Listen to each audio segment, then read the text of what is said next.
परिवार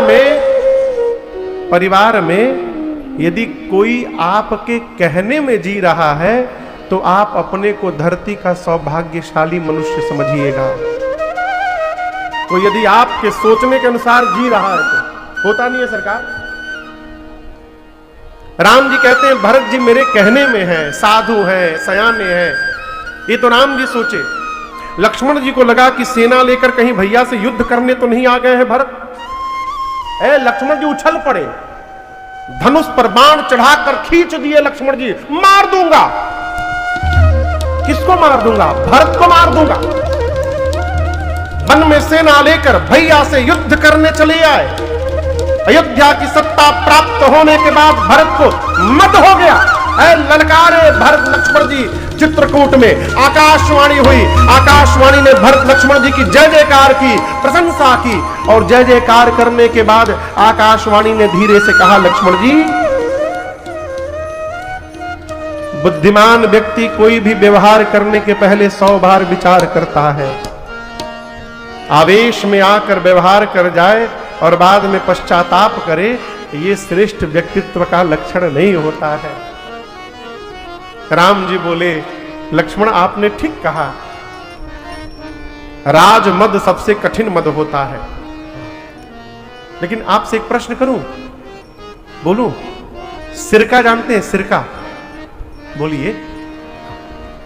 पतीली में दूध रख करके 10 लीटर 5 लीटर दूध रख करके पतीली में और चूल्हे पे चढ़ा दिया जाए और फिर उतार करके उसमें सिरके का 2 बूंद डाल दिया जाए, क्या होगा? फट जाएगा। अच्छा, मान लीजिए दूध का समुद्र हो, क्या हो? समुद्र, और 2-3 बूंद नहीं, वहां हजारों लीटर सिरका डाल दिया जाए समुद्र में, तो क्या समुद्र फट जाएगा? कहिए, है तो दूध, फटा क्यों नहीं? नहीं फटेगा। उसी प्रकार राम जी कहते हैं जिस प्रकार सिरके के बूंद से दूध फट सकता है, दूध का समुद्र नहीं फट सकता, उसी प्रकार लक्ष्मण मेरे भरत को अयोध्या क्या ब्रह्मा विष्णु महेश की भी सत्ता प्राप्त हो जाए, उसके बाद भी मेरे भाई को अभिमान होने वाला नहीं है, ये मैं जानता हूं।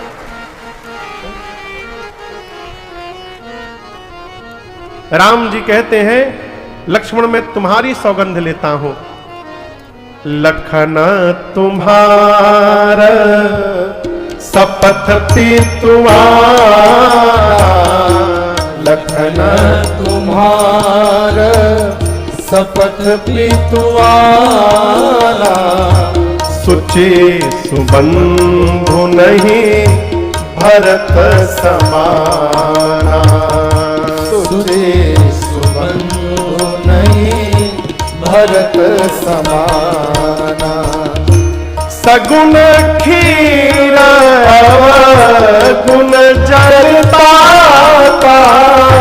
सगुन खीर गुण जलता, मिलई रचई पर पंच विधाता, मिलई रचई पर पंच विधाता, भरत हंस रवि पंस तरागा, भरत हंस रवि पंस तरागा, जन्म कीन्ह गुण दोष विभागा, जन्म कीन्ह गुण दोष विभागा, जन्म कीन्ह गुण दोष विभागा। राम जी कहते हैं लक्ष्मण सूर्य के आने के बाद अंधकार समाप्त हो जाता है ना? कहिए, अरे कहिए, हाँ चाहे ना बोलिए। सूर्य के आने के बाद अंधकार समाप्त हो जाता है? हाँ। राम जी कहते हैं लेकिन ये संभव है कि किसी दिन अंधकार ही सूर्य को समाप्त कर देगा, ये संभव है। जल से निकलने के बाद मछली मरे नहीं, जीवित रह जाए, ये संभव है। सरकार है? राम जी कहते हैं मच्छर के फूंक मारने से, मच्छर जानते हैं ना, मच्छर के फूंक मारने से सुमेरु पर्वत उड़ जाए ये संभव है, लेकिन किसी भी जन्म में मेरे भाई भरत को अभिमान हो जाए ये संभव नहीं है लक्ष्मण, ऐसा कदापि नहीं हो सकता है। क्या विश्वास है, आप दर्शन करिए। राम जी कहते हैं लक्ष्मण मैं आपकी सौगंध लेता हूं, पूज्य पिताजी की सौगंध लेता हूं, इस धरती पर मेरे भरत जी जैसा दूसरा कोई भाई नहीं है। राम जी कहते हैं ब्रह्मा के प्रपंच में गुण और अवगुण मिला हुआ है। हंस की महिमा आप जानते हैं, आप हंस का नाम सुने हैं? हंस कितने लोग देखे हैं? वाह, कहां देखे हैं? टीवी कहां देख लिए हंस आप लोग? हम तो नहीं देखे आज तक। हो सकता है कोई देखा हो, हम ऐसा नहीं कह सकते, लेकिन अधिकतर लोग आप में से बत्तख देखे होंगे। हम लोग एक बार कथा गाने गए बेगूसराय में, बहुत पहले, पूज्य महाराज श्री के साथ।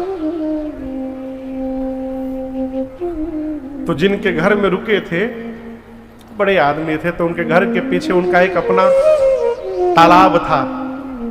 तो रोज कहे महाराज हंस का दर्शन कर लीजिए, महाराज हंस है। रोज कहे सुबह। महाराज श्री से कहे लाला हंस कहां से आ गया इनके पास। एक दिन गए हम लोग दर्शन करने, जाकर अपन कपार पीट रहे थे, कहां चले आए, वहां बत्तख घूम रहे थे।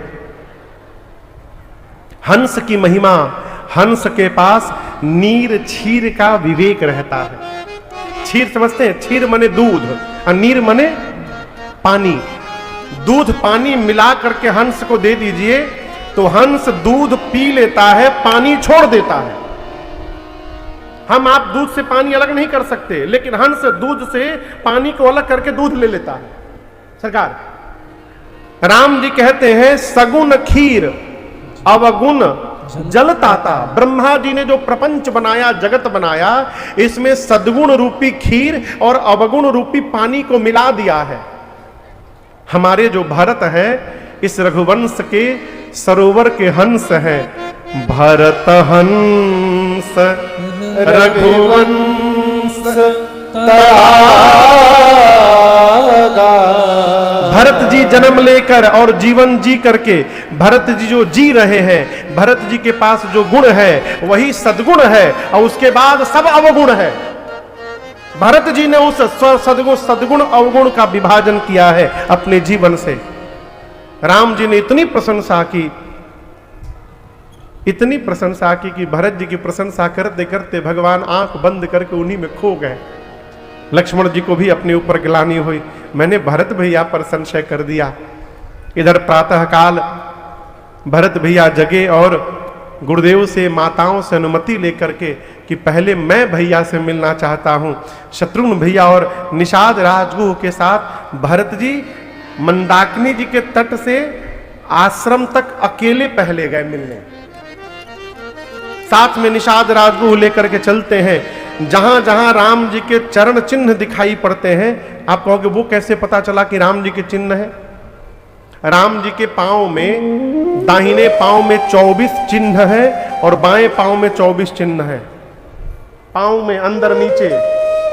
और राम जी के जो दाहिने पांव में 24 चिन्ह है वो सीता मैया के बाएं पांव में है, और जो राम जी के बाएं पांव में है वो सीता मैया के दाहिने पांव में है।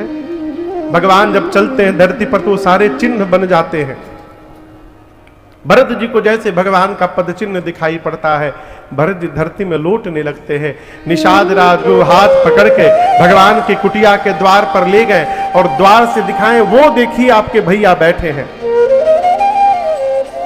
आश्रम के भीतर एक बरगद का वृक्ष था, उस पर चबूतरा बना था। चबूतरे पर श्री सीताराम जी बैठे हैं, नीचे भरत लक्ष्मण भैया बैठे हैं, राम जी ने कुछ प्रश्न किया है, भरत जी हाथ जोड़कर उस प्रश्न का उत्तर दे रहे हैं। निषाद राजगुरु ने भरत भैया से कहा भीतर जाइए। भरत भैया भीतर नहीं गए, उसी द्वार पर अपने हाथ को ऊपर करके बोले, पाहि नाथ कही पाहि गोसाई भूतल पड़े लकुट की नाई। भरत भैया हाथ उठाकर बोले पाहिनाथ पाहिनाथ, और कह के खड़े खड़े गिर पड़े। लकड़ी को गिरते देखा है, लाठी को खड़ा करिए, लाठी जैसे खड़े खड़े गिर जाए। भरत भैया खड़े खड़े गिर पड़े, बोले पाहिनाथ पाहिनाथ। लक्ष्मण भैया सुन लिए। लक्ष्मण भैया यदि सुन लिए तो क्या राम जी नहीं सुने होंगे?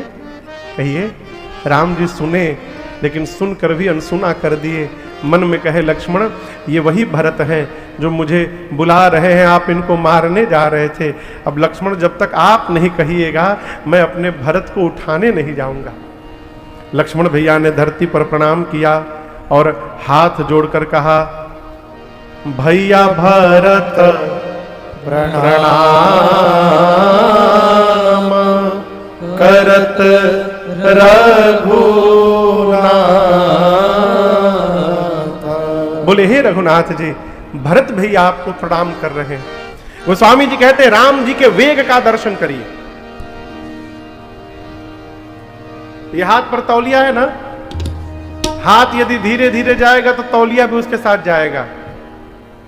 देख रहे हैं ना, तौलिया घूम रहा है ना, लेकिन जैसे हाथ को तेजी से ले जाएंगे तौलिया वहीं पर गिर गया। राम जी के वेग का दर्शन करिए आप। गोस्वामी जी कहते हैं, राम जी कितने वेग से गए, लक्ष्मण जी के मुख से भरत का भ निकला, राम जी खड़े हो गए। लक्ष्मण जी भरत का रौ कहते तब तक राम जी जा चुके थे, और जब तक लक्ष्मण भैया भरत का भ र तो कहते तब तक राम जी भरत भैया के पास पहुंच गए थे। इतना वेग, भगवान इतने वेग में गए। गोस्वामी जी कहते हैं, उठे राम सुनि प्रेम रधीरा, कहूँ पट कहूँ निसंग धनु तेरा, कहूँ पट कहूँ निसंग धनु तेरा, कहूँ पट कहूँ निसंग धनु तेरा। भगवान इतने वेग में गए कि राम जी का ये पटका, एक हाथ का धनुष, एक हाथ का बाण और कमर का निशंग, ये चारों जहां लक्ष्मण जी थे वहीं गिर गए। क्यों गिर गए? चार वस्तु छोड़कर भरत जी आए हैं, धर्म अर्थ काम और मोक्ष। तो राम जी भी चार वस्तु छोड़कर भरत जी के पास गए। ये कथा कहती है, जितना त्याग करके हम भगवान के लिए दौड़ेंगे, भगवान भी उतना त्याग करके हमारे लिए दौड़ पड़ेंगे। इसलिए उठे राम सुनि प्रेम रधीरा, कहूँ पट कहूँ निसंग धनु तेरा, कहूँ पट कहूँ निसंग धनु तेरा, कहूँ पट कहूँ निसंग धनु तेरा। राम जी का पटका लक्ष्मण जी के पास गिर गया और कहा, लक्ष्मण जी आपको पता है हम क्यों गिर गए? लक्ष्मण जी बोले, नहीं मालूम। पटके ने कहा, लक्ष्मण जी, राम जी जाकर भरत जी को उठाकर हृदय से लगाएंगे।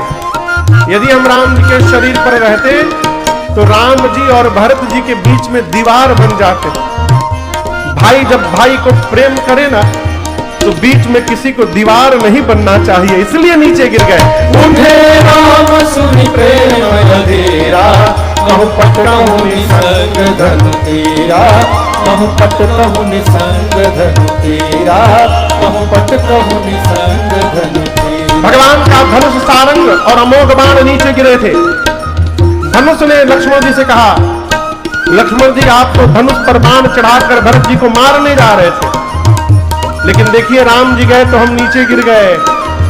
लक्ष्मण जी, भाई भाई से हथियार लेकर के नहीं मिलता है, भाई भाई से मिलता है तो प्रेम से भरा अपना हृदय लेकर के मिलता है। इसलिए उठे राम सुनि प्रेम अधेरा, कहूँ पट कहूँ निसंग धनु धीरा, कहूँ पट कहूँ निसंग धनु धीरा, कहूँ पट कहूँ निसंग धनु धीरा। भरत जी ऐसे गिरे हुए हैं और आप दर्शन करिए, राम जी जाकर उठाने लगे, भरत भैया उठ नहीं रहे हैं। देखिए, कोई यदि गिर जाए तो आप उसको तभी उठा सकते हैं जब वो उठना चाहे, कोई भी हो। यदि वो अपना शरीर हल्का कर दे तो आप उठा नहीं पाएंगे किसी को भी, भले कितनों बरियार क्यों ना हो। भरत भैया पूरा शरीर छोड़ दिए हैं, राम जी उठा रहे हैं, भरत जी उठ नहीं रहे हैं। राम जी पूछे, भैया आप उठ क्यों नहीं रहे हैं? भरत जी सिर नीचे किए किए बोले, नाथ मैं आपको मुंह दिखाने लायक नहीं रहा, मैं उठूंगा तो आपको इस पापी भरत का मुख देखना पड़ जाएगा भैया, इसलिए मैं नहीं उठ रहा हूं। राम जी बोले, भरत मैं अयोध्या से, अभी ऐसे लिए लिए बात चल रहा है, अभी उठाए नहीं है, अभी उठाने का प्रयास कर राम जी और बोल रहे हैं, मैं अयोध्या से चला तो सबसे मिला, आपसे नहीं मिल पाया, और इसके कारण अब तक पीड़ा से मेरा हृदय जल रहा है। जब तक आप मेरे हृदय नहीं लगेंगे भरत, तब तक आपके भैया की पीड़ा समाप्त नहीं होगी।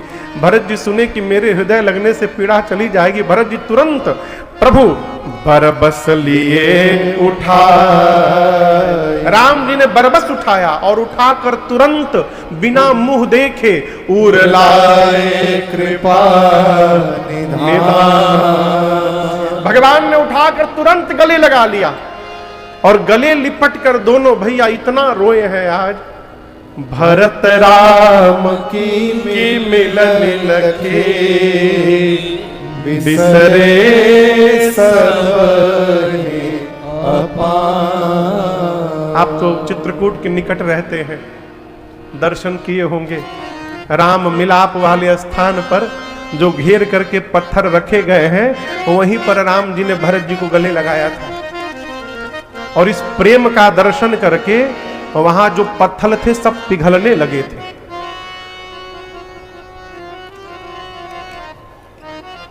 कौन है? क्या करते हैं आप लोग वहां पर?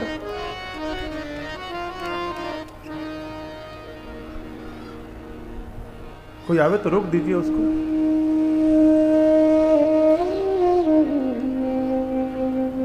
पत्थर द्रवित होने लगे।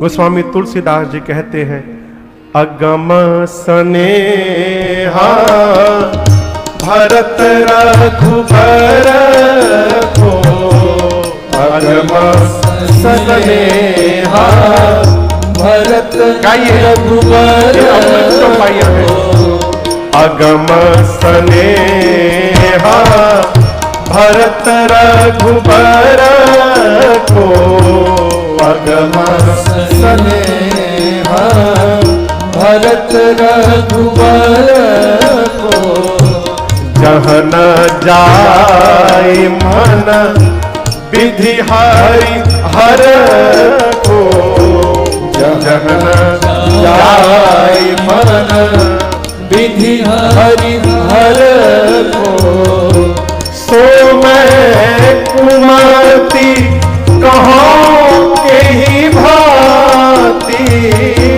सो मैं कुमति कहूँ के ही भांति, बाज सुराग की गाडरता बाज सुराग की गाडरता,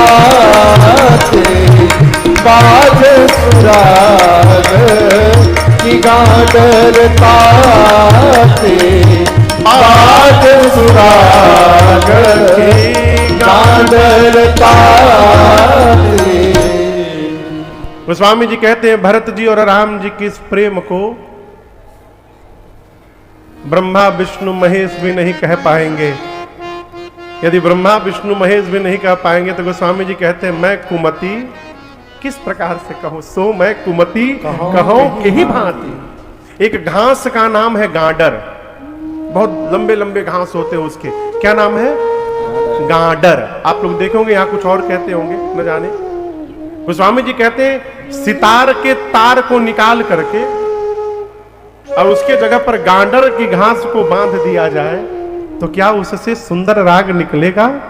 कहिए नहीं। जिस प्रकार गांडर से सुंदर ध्वनि नहीं निकल पाएगी, उसी प्रकार इस कुमति तुलसी से भरत जी और राम जी के प्रेम की व्याख्या नहीं हो पाएगी। ये मेरे बस की बात नहीं है। चारों भैया एक दूसरे से मिले हैं, सीता मैया से मिले हैं। निषाद राज को उन्हें प्रणाम करके कहा, प्रभु पूरा परिवार आया है मंदाकिनी जी के तट पर। राम जी दौड़ कर गए, ले करके आए। गुरुदेव भगवान ने सब बताया। राम आपके वियोग में आपके पिताजी चले गए। राम जी बहुत रोए उस दिन। 4 दिन बाद गुरुदेव भगवान अयोध्या वासियों से कहते हैं, देखिए पहली बार आप दर्शन करिए। इस बात को सार्वजनिक किया गया। गुरु जी ने अयोध्या वासियों से कहा, अकेले में, राम लक्ष्मण सीता वहां नहीं थे। गुरु जी कहते, देखो हम एक बात कहना चाहते हैं, राम जी वन में रहे चाहे राम जी अयोध्या में रहे, अयोध्या के राजा तो राम ही है। गुरु जी ने कह दिया राजा राम। क्यों राजा राम? क्योंकि राम जीव नहीं है, राम भगवान है। गुरु जी ने कह दिया राम जी भगवान है और हम और आप क्या है? ब्रह्मा, विष्णु, महेश, सूर्य, चंद्रमा, अरुण, वरुण, पवन, पावक, कुबेर, दिक्पाल, पूरा चराचर राम जी की आज्ञा का पालन करता है। सब राम जी की आज्ञा का पालन करते हैं। उचित तो यही होगा, राखे राम रजाई रुख, हम सब कर हित हो। राम जी की आज्ञा का पालन करने में हम लोगों का हित है। एक उपाय कहें आपसे भरत जी। भरत जी ने कहा, कहिए। गुरु जी कहे, बेटा बुद्धिमान उसी को कहते हैं जो देखे सर्वस्व समाप्त हो रहा है तो आधे में संतोष कर ले। पूरा बचाने जाएगा तो जो आधा बच रहा है वो भी डूब जाएगा। भरत जी बोले, मैं समझा नहीं गुरु जी। गुरु जी कहे, यदि आप भरत जी और शत्रुघ्न जी, आप दोनों भैया 14 साल वन में रहने को तैयार है, यदि आप 14 साल वन में रहने को तैयार हो जाए तो मैं राम सीता लक्ष्मण को लेकर वापस चला जाऊंगा।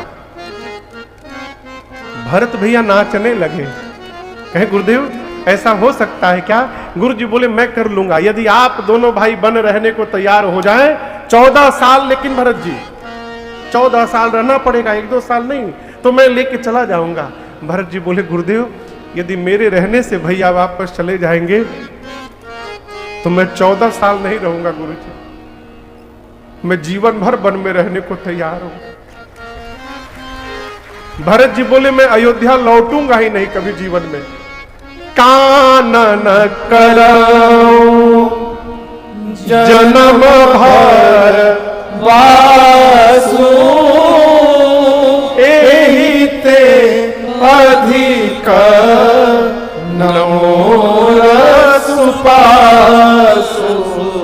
इससे अधिक उचित मेरे लिए कुछ नहीं होगा गुरुदेव। मैं जीवन भर वन में रह जाऊंगा। मैं ही नहीं रहूंगा, मेरा छोटा भाई शत्रुघ्न, हम दोनों भैया वन में रह जाएंगे। आप अभी लेकर के भैया को वापस चले जाइए। गुरु जी की तो मति हेरा गई। कल्पना भी नहीं किए थे कि कोई भाई अपने भाई के लिए हमेशा वन में रहने को तैयार हो जाएगा है? राम जी के पास लेकर गए। राम जी से बोले, राम भरत जी के प्रेम ने आज मेरे विचार करने की शक्ति को समाप्त कर दिया है। हम तो कहते हैं राम जी जो भरत जी बोल रहे हैं वही कर लिया जाए। राम जी बोले, ठीक है गुरु जी, जो भरत कहेंगे हम करेंगे। गुरु जी ने भरत जी से कहा, भरत अब ऐसा अवसर नहीं मिलेगा। आपके भैया सबके सामने बोले हैं, आप जो कहेंगे ये करेंगे। आज जो जो बोलना है बोल दीजिए। अब दर्शन करिए। सब लोग भरत जी का मुख देख रहे हैं कि भरत जी क्या बोलेंगे। भरत जी खड़े हुए हाथ जोड़कर बोले, मैं जानऊं निज नाथ स्वभाव, अपराधी हूँ पर कोह न काऊ। भरत जी कहते हैं मैं अपने भैया के स्वभाव को जानता हूं, ये अपराधी पर भी क्रोध नहीं करते हैं, मैं तो इनका भाई हूं। आपको एक बात बताऊं गुरुदेव, आज तक भैया ने कभी मेरा मन नहीं तोड़ा है, कबहू न कीन मोर मन भंगु। और एक बात और मैं कहना चाहता हूं, भरत जी बोले अयोध्या वासियों से कहे कि आप लोग को लगता होगा कि मैं बचपन में बहुत अच्छा खेलता था, तो ये सत्य नहीं है। जब हम चारों भाई खेलने जाते थे तो राम भैया कहा करते थे कि भरत तुम और शत्रुघ्न विरोधी दल में रहोगे सामने और मैं लक्ष्मण एक दल में रहेंगे। तो मैं तो कहता था राम भैया से कि भैया मैं तो आपके विरोध में कभी खड़ा नहीं हो सकता हूं, आप विरोधी दल में क्यों रखते हैं। तो राम भैया कहते थे भरत सामने के दल में रहोगे ना तो मैं तुमको देखूंगा, अब भरत अपने भैया को देखेंगे, हम दोनों एक दूसरे को देखते रहेंगे है? और मैं तो गुरु जी भैया को देखता रहता था, केवल हारने लगता था। लेकिन मेरे प्रभु हारे हूं खेल जिता वही मोही। इस पापी को जिताने के लिए भैया स्वयं हार जाया करते थे। इतना प्रेम संसार में कौन करेगा गुरुदेव। कष्ट तो मुझे एक बात का है, मेरे कारण मेरे प्रभु को वन में आना पड़ा। राम जी ने भरत जी को खूब समझाया, कहा भरत जी आप चिंता न करिए, पिताजी को वचन से प्रेम था, प्राण से प्रेम नहीं था, इसलिए पिताजी ने वचन को बचाया, अब प्राण का त्याग कर दिया। मैं पिताजी के वचन का त्याग करने में मुझे संकोच हो रहा है, लेकिन उससे अधिक सोच आज आपकी दशा को देख करके हो रहा है। भरी सभा के सामने कहना चाहता हूं भरत जी, यदि आप कह देंगे तो मैं आपके लिए पिताजी के वचन का भी त्याग कर दूंगा और आपके साथ वापस लौट जाऊंगा। आप कहिए क्या करना है। भरत जी सोचने लगे कि भैया मुझे इतना प्रेम करते हैं कि मेरे लिए पिताजी का वचन छोड़ने को तैयार हो गए। तब तक जनक जी महाराज के दूत आ गए। राम जी ने भव्य स्वागत किया है। सीता जी की मां सुनैना जी कौशल्या जी से मिली हैं। कौशल्या जी ने कहा रात्रि में कि आप जनक जी से कहिए कि वो राम से कहें कि लक्ष्मण को छोड़ के भरत को साथ में रख लें। अगला दिन हुआ, रात्रि में सीता जी जाकर परिवारी जनों से मिली है, माता जी से, पिताजी से। अगला दिन हुआ, अब दर्शन करिए, कोई निर्णय नहीं ले रहा है। निर्णय यही है उचित कि राम जी वन में रहे, भरत जी वापस जाएं। लेकिन ये भरत जी से कहेगा कौन कि भरत जी आप वापस जाइए, इसलिए कोई निर्णय नहीं ले रहा है। कोई निर्णय नहीं लिया तो भरत जी खड़े हुए।